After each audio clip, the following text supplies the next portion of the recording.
সুধী বৈষ্ণব ভক্তবৃন্দ, আসুন আমরা গরুর পুরাণ থেকে পঞ্চপিশাচের কাহিনী জানব। অজ্ঞান তিমিরান্ধস্য জ্ঞানঞ্জন শলাকয়া চক্ষুরুন্মীলিতং যেন তস্मै শ্রী গুরুবে নমঃ। ওম নমো ভগবতে বাসুদেবায়। ওম নমো ভগবতে বাসুদেবায়। নমো ভগবতে বাসুদেবায়। পঞ্চপিশাচের কাহিনী। শ্রীহরি বললেন, শুনো গরুর, তোমাকে 5 প্রেতের কাহিনী শোনাবো। অর্থাৎ শ্রীহরি নারায়ণের বাহন ছিলেন গরুর ভগবানকে যে প্রশ্ন করেছেন সেই প্রশ্নের উত্তরে শ্রীহরি এই কাহিনীটি বললেন। বহুকাল আগের কথা, এক ব্রাহ্মণ সংসারের অশান্তির জন্য গৃহ ত্যাগ করে বনে বনে ঘুরতে লাগলেন। ঘুরতে ঘুরতে এক গভীর বনের মধ্যে গেলেন। হঠাৎ দেখতে পেলেন এক ভয়ঙ্কর দৃশ্য। গলায় দড়ি দিয়ে এক দেহ ঝুলছে, আর 5টা পিশাচ সেই দেহটাকে ছিঁড়ে ছিঁড়ে খাচ্ছে মনের আনন্দে। দেখা মাত্রই ব্রাহ্মণের হৃদকম্পন শুরু হলো। মূর্ছা যায় অবস্থা, সর্বাঙ্গ কাঁপছে। সেই 5টা পিশাচ যেন জীবন্ত কঙ্কাল। চোখগুলো গর্তে বসেছে, কারো নাক নাই, কারো চোখ নাই, হাড় গিলগিলে চেহারা, পেটে যেন কিছুই নাই, যেন ঢুকে গেছে পিঠের দিকে। সহসা তারা জ্যান্ত লোক দেখে ছুটে এলো, লম্বা লম্বা হাত বাড়িয়ে, সরু সরু লম্বা লম্বা পা বাড়িয়ে, তারপর ধরল জাপটে সেই ব্রাহ্মণকে। যে আগে এলো সে আগে ধরলো, তারপর পরপর এসে সবাই ধরলো। সবাই তাকে ধরে টানাটানি করতে লাগলো। প্রত্যেকের মুখে একই কথা, আমি আগে ধরেছি, আমি আগে খাবো। বাঁচার আর কোনো পথ নাই। তবু ভয়ে কাঁপতে কাঁপতে ব্রাহ্মণ বলছেন, হে কৃষ্ণ, হে গোবিন্দ, হে শ্রী মধুসূদন, আমাকে রক্ষা করুন প্রভু। এই বিপদে আপনি ছাড়া আমাকে কে রক্ষা করবে বলুন। দয়াময় প্রভু, আমায় কৃপা করুন, আমায় কৃপা করুন। গরুর সেই ব্রাহ্মণের আকুল ডাকে আমি আর থাকতে পারলাম না, ছুটে গেলাম তার কাছে। গিয়ে দেখলাম সেই 5টা পিশাচ তাকে নিয়ে উঠেছে শূন্য পথে। অর্থাৎ সেই ব্রাহ্মণের করুণ আকুতি বা প্রার্থনায় শ্রীহরি কি করলেন, ভক্তের ডাকে সাড়া দিলেন, দিয়ে উনি ছুটে গেলেন। তো প্রভু বলছেন, গরুর সেই ব্রাহ্মণের আকুল ডাকে আমি থাকতে পারলাম না, ছুটে গেলাম তার কাছে। গিয়ে দেখলাম সেই 5টা পিশাচ তাকে নিয়ে উঠেছে শূন্য পথে, অন্য কোনো স্থানে নিয়ে গিয়ে খাওয়ার জন্য তারা সেই ব্যবস্থা করবে। এমন সময় সেই গাছের ডালে ঝুলন্ত মৃতদেহটা কেমন করে ফাঁস খুলে নিচে পড়ে গেল। পিশাচরা দেখতে পেল একটা ধরতে গিয়ে আরেকটা হারাবে না, তা তো হবে না, দুটোই চাই। ব্রাহ্মণকে নিয়ে চলল সেই শবের কাছে, একসঙ্গে ধরল ব্রাহ্মণ ও শবকে, অর্থাৎ সেই মৃতদেহটাকে। আবার শূন্য পথে উঠে চলল। আমি তাদের পেছনে চলছি গোপনে। এটা শ্রীহরি বলছেন যে আমি গোপনে চলছি তাদের পিছনে। সহসা আমি দেখলাম যক্ষ মণিভদ্র আসছে শূন্য পথে। বললাম তাকে যেমন করেই হোক ওই পিশাচদের কপল থেকে সবটি উদ্ধার করো, যেন ব্রাহ্মণের কোনো ক্ষতি না হয়। শুধু বৈষ্ণব ভক্তবৃন্দ, দেখুন ভগবান কি করে ভক্তকে রক্ষা করে। এই ব্রাহ্মণকে রক্ষা করবার জন্যই ভগবান পিছু পিছু এলেন এবং এই কাজগুলো করছেন। আমার কথা মতো প্রভু বলছেন, শ্রীহরি বলছেন, আমার কথা মতো মণিভদ্র এক বিশাল আকারের পিশাচের রূপ ধরে 2 হাত ও 2 পা দিয়ে তাদেরকে দূরে সরিয়ে কেড়ে নিল সেই সবকে। ব্রাহ্মণকে নিয়ে পিশাচরা পড়ল একটা পর্বতের উপরে, অর্থাৎ ওই ব্রাহ্মণকে নিয়ে পর্বতের উপরে যেয়ে নামলো। তারপর তাদের শখের খাবার নিয়ে পালিয়ে যাচ্ছে দেখে সেই পিশাচরা মণিভদ্রকে তাড়া করল। কিন্তু মণিভদ্রের সঙ্গে তারা পারবে কেন? সজোরে মণিভদ্রের ঘুষি খেয়ে মাথা ঘুরে পড়ে গেল তারা। সেই অবসরে মণিভদ্র যে কোথায় লুকালো তারা তাকে আর দেখতে পেল না। কিন্তু কি আর করবে, তখন ফিরে এলো সেই ব্রাহ্মণের কাছে, ধরলো তাকে। সহসা অদ্ভুত এক ঘটনা ঘটল। সেই পিশাচরা ব্রাহ্মণকে স্পর্শ করা মাত্রই চমকে উঠল, তাকে ছেড়ে দিয়ে প্রণাম জানালো। তাদের এমন ব্যাপার দেখে ব্রাহ্মণ তো অবাক, এ কেমন করে হয়? আমাকে খাওয়ার জন্য ধরে এখন প্রণাম করছে কেন? পিশাচরা বলল, হে ব্রাহ্মণ, আপনি আমাদের ক্ষমা করুন, আমাদেরকে আর একটা পাপ কাজ থেকে মুক্ত করলেন আপনি। ব্রাহ্মণ তাদের কথায় আরো অবাক হলেন, বললেন, এসব কি বলছো তোমরা? পিশাচরা বলল, ব্রাহ্মণ, আমরা এখন পূর্বজন্মের স্মৃতি ফিরে পেয়েছি।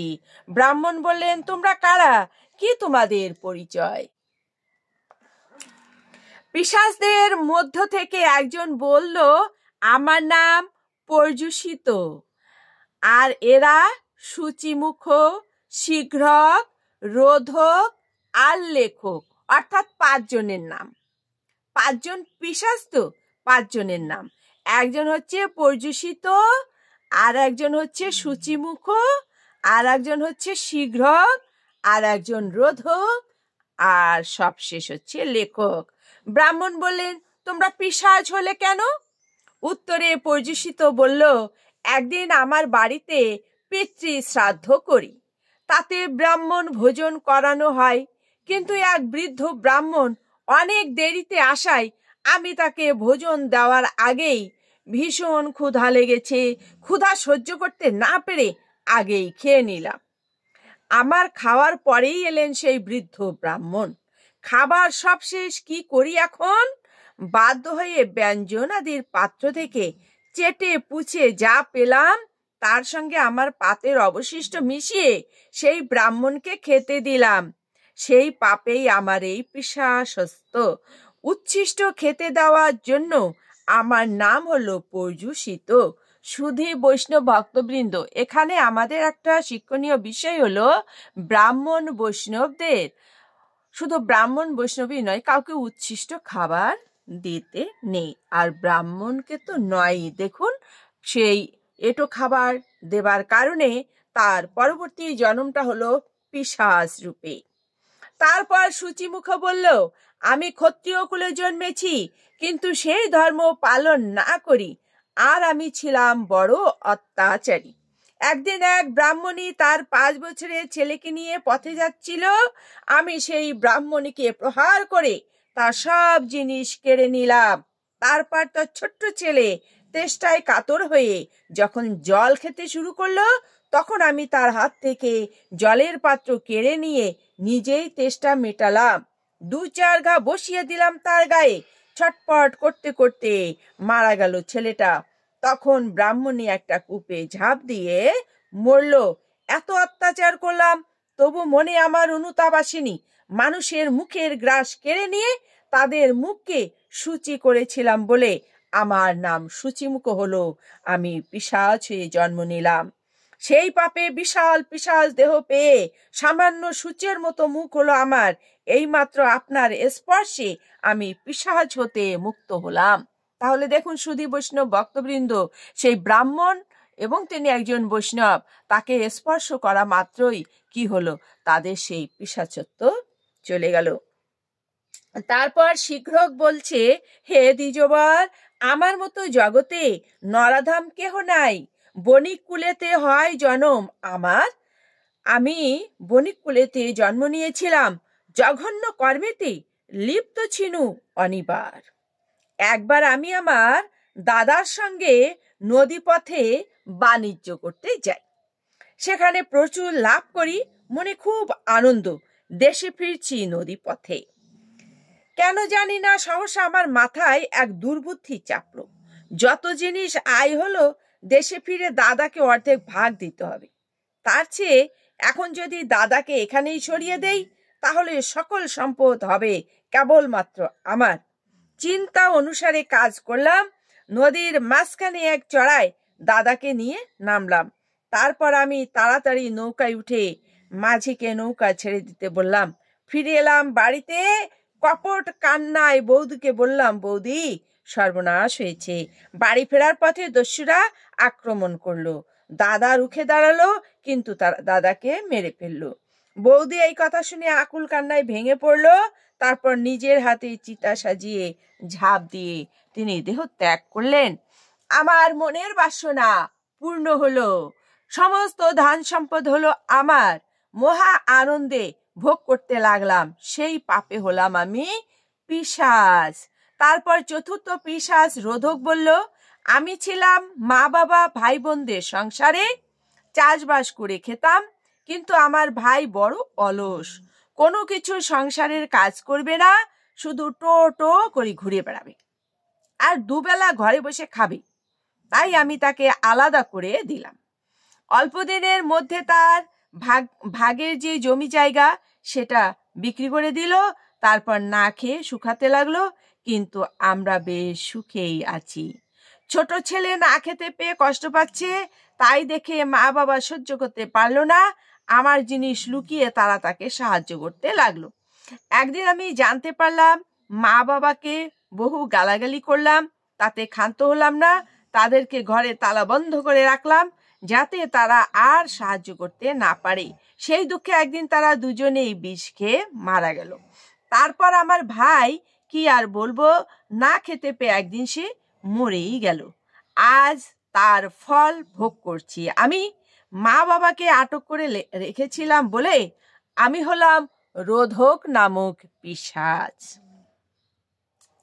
সবশেষে পঞ্চম পিশাচ লেখক বলছে, আমি ছিলাম অবন্তী দেশের রাজ পুরোহিত।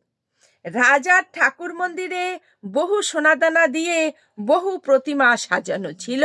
তাই দেখে একদিন লোভ সামলাতে পারলাম না, গোপনে চুরি করলাম। দুধ গিয়ে রাজাকে খবর দিল, ঠাকুরের গয়নাগাটি চুরি হয়ে গেছে। রাজা প্রতিজ্ঞা করলেন, যেমন করে হোক চোরকে ধরতেই হবে, যেই হোক তাকে ধরো। তাকে ধরলেই কি করতে হবে, তাকে বধ করব। আমিও শুনলাম নিজের কানে রাজার প্রতিজ্ঞার কথা। মনে ভাবলাম ধরা পড়ে যেতে পারি। তাই একদিন রাত্রিতে রাজবাড়িতে ঢুকলাম। সবার সামনে দিয়ে আমি সবার বিশেষ পরিচিত থাকায় কেউ আমাকে বাধা দিল না। রাজার ঘরে গিয়ে চুপটি করে বসেছিলাম। মাঝ রাত্রিতে রাজা যখন ঘুমে অচেতন, খুন করলাম ধারালো অস্ত্র দিয়ে। তারপর মন্দিরে ঢুকে প্রতিমার গায়ে যত সব রত্ন ছিল সেগুলো লোহা দিয়ে খুঁচিয়ে খুঁচিয়ে বিগ্রহের গায়ে আঁচড় কেটে বের করলাম। তারপর সবার অলক্ষ্যে পালিয়ে গেলাম সেখান থেকে। রাত্রিবেলা চলছি একা বনের মধ্য দিয়ে, প্রাণ গেল বাঘের পেটে। তার ফলে পিশাচ হয়ে যন্ত্রণা ভোগ করছি। বিগ্রহের গায়ে আঁচড় কাটার ফলে আমার নাম হলো লেখক। এতক্ষণ ব্রাহ্মণ শুনলেন 5 পিশাচের কাহিনী। তারপর জিজ্ঞাসা করলেন, এখন তোমরা থাকো কোথায়, খাও কি? উত্তরে পিশাচেরা বলল, যেখানে লজ্জা, ধর্ম, ক্ষমা, ভীতি, জ্ঞান, সদাচার নাই, সেখানেই আমাদের বাস। আর আমরা যা খাই তা তো নিজের চোখেই দেখলেন।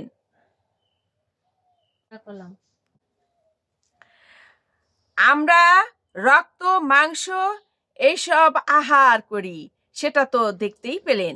আপনি নিশ্চয়ই একজন সিদ্ধ যোগী, বৈষ্ণব। তাই আপনার স্পর্শে আমরা পূর্ব স্মৃতি ফিরে পেলাম। শ্রীহরি এতক্ষণ এই কথাগুলো গরুরকে বলছিলেন। তারপর বললেন, শোনো গরুর, আমি এতক্ষণ আড়ালে থেকে তাদের সব কথা শুনলাম। তারপর তাদের সামনে গিয়ে দাঁড়ালাম। তখন তারা আমার পায়ে লুটিয়ে পড়ল, কেঁদে কেঁদে আকুল হলো। তখন আমি বৈকুণ্ঠে থেকে 6টা দিব্য বিমান আনিয়ে বৈকুণ্ঠ নিয়ে গেলাম 6জনকেই। সেই ব্রাহ্মণই হচ্ছে বৃষক সেন।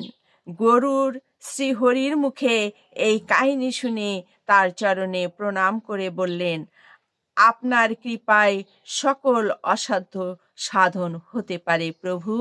সুধী বৈষ্ণব ভক্তবৃন্দগণ, আমরা এই কাহিনীতে জানলাম যে কেন মানুষ মৃত্যুর পরে পিশাচত্ব লাভ করে, পিশাচ হয়ে কেন সে জন্ম নেয়, আর সেই জন্ম থেকে মুক্তি পেল কিভাবে? ব্রাহ্মণ, পরম বৈষ্ণব ব্রাহ্মণের স্পর্শে।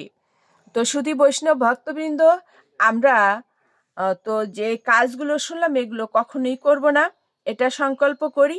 আর অবশ্যই আমরা কি করব?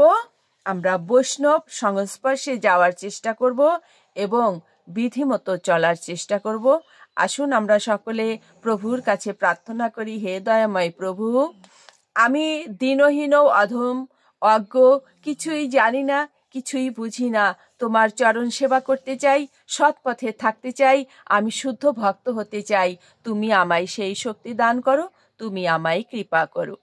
অজ্ঞানতিমিরান্ধস্য জ্ঞানাঞ্জন শলাকয়া চক্ষুরুন্মিলিतं যেন তস্मै শ্রী গুরুবে নমঃ। ওম নমো ভগবতে বাসুদেবায়। ওম নমো ভগবতে বাসুদেবায়। ওম নমো ভগবতে বাসুদেবায়। হরে কৃষ্ণ কৃষ্ণ কৃষ্ণ হরে হরে, হরে রাম রাম রাম হরে হরে, হরে কৃষ্ণ কৃষ্ণ কৃষ্ণ হরে হরে, হরে রাম রাম রাম হরে হরে।